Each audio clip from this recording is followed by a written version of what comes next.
What's going on, YouTube family? Today's video I'm going to go over the 6 things every car guy should have and why it's important to have those things in your car at all times. Let's jump right in. Number 1 on the list, I always keep in the trunk, and that's a code reader. I always kept a code reader in the car ever since the G35. Reason being, for when you get codes in the car, it can be really costly to go to Advanced Auto. It takes your time. If they even do it there in California, my guy wouldn't even do it there, so I had to pay someone to get it done. So this right here cost me about 60 bucks, $65 code reader. You plug it up to,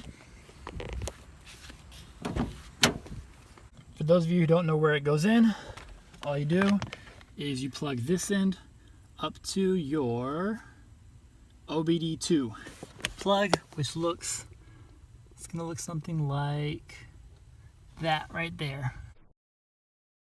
If you have a G35, it's right here on the left hand side.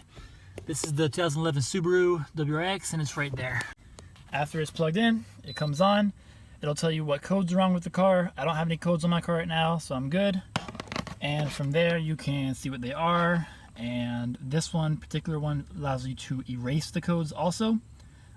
And then if the car is running, you can actually see live readings on this one as well. So this is pretty cool. It can help you out. It can save you some money, save you time also, to know if it's something that's really important to fix, or if it's something that you can wait a little bit and fix next week, or wait a day or two. The second important thing, for those of you who care about your paint, it's going to be microfiber towels. You want some good quality microfiber towels in your car. Now you may be asking, why do I want some microfiber towels in my car? Well, let's say you walk out on a nice sunny day, you just washed your car, not like this because this car is dirty, and you have a nice big bird shit on your car right there. Well, what I do is I keep a water bottle filled with water. This is just emptied out. It's just regular water in here now, and a microfiber towel. So if I see bird shit or something, I pour the water on, wipe it up a little bit of microfiber towel, keep doing that process until it's all gone. It keeps your paint from scratching, and you can get the bird shit off, because bird shit is extremely acidic and it can actually eat away at your clear coat, eat away at your paint. So you want to get that off as quick as possible. That, gum, there's a few other things I can't remember on the list, but it's for touching up the paint whenever you have little spots. Third thing is also in the trunk, a roll of paper towels. Now, what's paper towels for? Well, you don't want to use the paper towels at all for what you're using the microfiber cloths for. If you use paper towels on the outside of the car, it's going to scratch the paint and dull it. That's what these are for. So I use paper towels for emergency situations. Let's say I get a low oil pressure sign. Well, I want to check my oil, so I pull off to the side of the road, grab a paper towel. I can check my oil. Well, let this car sit for a couple minutes. I can check my oil level, make sure it's not low. I also use paper towels just for wiping up spots in the engine bay. If I spill something in the car, I want the paper towels in there, because I don't want to be using my nice microfiber towels for wiping up stuff. Paper towels for the inside of the car and in the engine bay. Next thing is in the glove box. Number 4 is going to be a tire pressure reader. Now, if you have a brand new car, you may not need this because of what I'm about to say.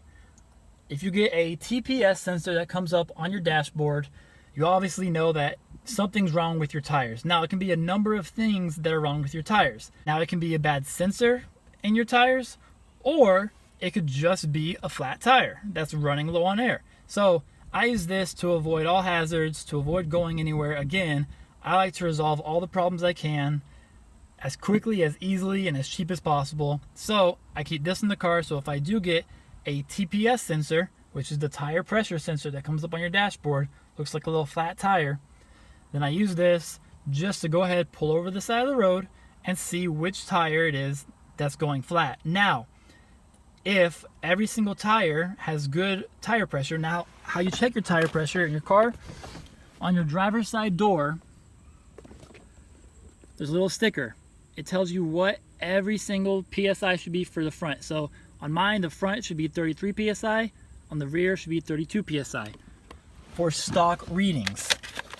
So if you want to go by stock readings, Then you're gonna use this, check the front, check the back of the car, check all of them. If the tire is low on pressure, obviously, you know the TPS sensor came on because you're low on pressure. If every single tire is good on pressure, using this, then you know you probably have a bad sensor, and from there you need to figure out which sensor it is that's gone bad in your car. But a quick, easy, cheap way to find out why your TPS sensor is on. The fifth thing I also keep in my glove box. Number 5 is a flashlight. Now, you may be thinking to yourself, well, I have an iPhone, I have an Android, I have a smartphone, it has a flashlight or a flashlight app on there. Well, that may be the case, but this has something that yours doesn't.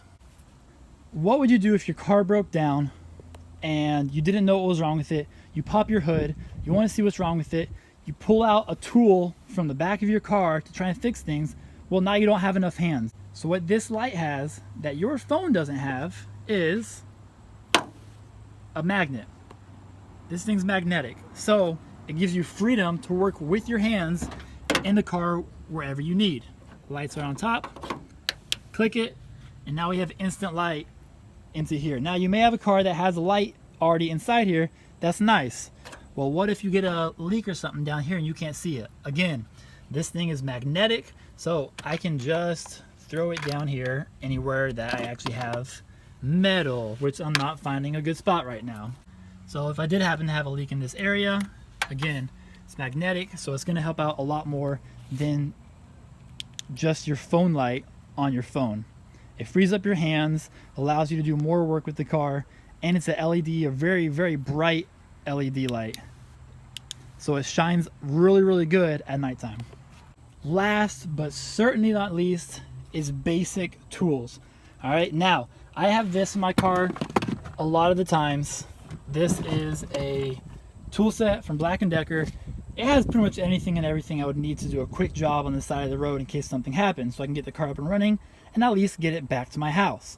Now, what I suggest you have, if you can't bring a whole tool set with you, what I suggest at least that you have is a flathead and a Phillips head, or you can just get one of these.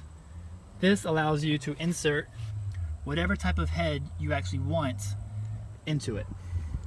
It's also smart to know under your engine bay what type of wrench and socket head uses the most.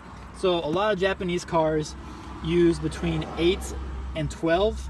So just keeping a socket in here with the right heads, or just keeping some wrenches in there. And again, it doesn't have to be fancy, guys, but you at least want to have flathead, Phillips head, a socket with a couple different sizes, and maybe a wrench if you have to get the back of something and the front of something at the same time. Whether it's bird poop, a coat on your car, or a TPS, tire pressure sensor, this is what I keep in my car to always make sure I'm prepared and I'm ready for no matter pretty much anything the car throws at me. I can at least get answers pretty quickly and don't have to wait days to see what's wrong with my car, what's going on with the car. I hope this helped you guys out. I know it's helped me out in the past, got me out of some jams. I'll see you guys in the next video. Peace!